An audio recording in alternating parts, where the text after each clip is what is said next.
Hello, ladies and gents, boys and girls, people of all ages, sexualities, and identities, and welcome back to another Doctor Who review.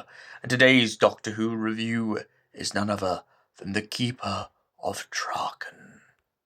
The Doctor gets a distress call out in the middle of space, and soon he finds himself drawn to a planet he has never seen before. But him and Adric have a feeling that their presence is needed after the Keeper of Traken makes it urgently known that something is going amiss. There is a golem that stands in the garden, harmless to many.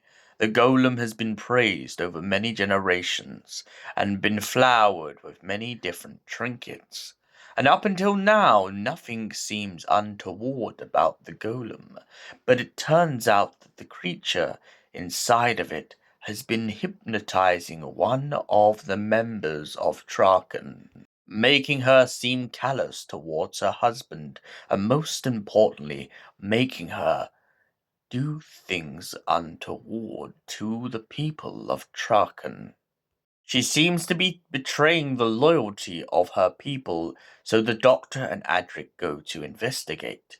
With the help of a man named Tremis, they soon discover the deadly evil behind the statue. It turns out that the Master has been waiting for the Doctor all this time, as he prepares to take his final victory over the people of Traken.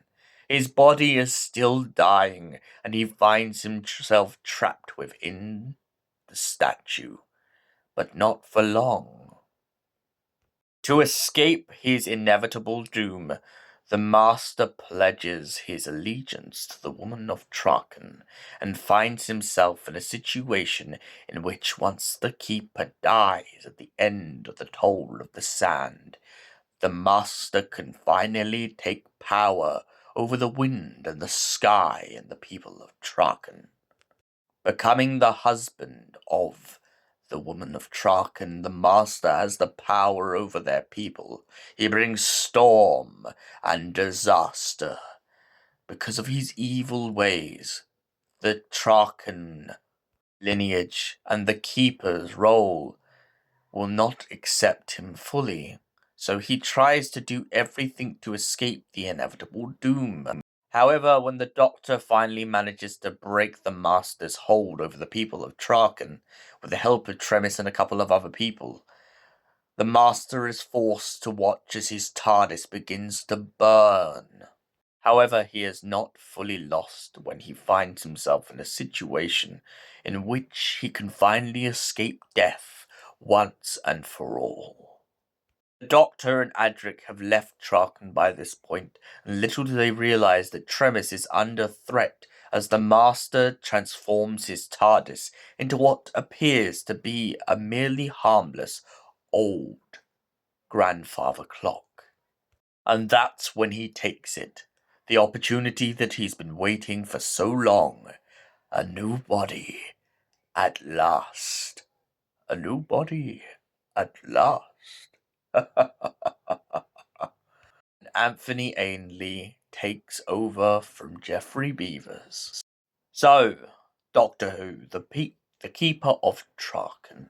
What did I think of this story? I love it. Love this story.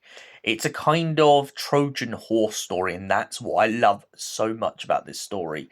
The fact that you watch Nyssa's mother kind of attend to this giant golem in the garden, and the way that it doesn't move, but it has that sinister look to it, and then also that way that the production team decide to use red lighting from the eyes just to make it even more sinister and give the audience this kind of undertone that there's something wrong with the golem.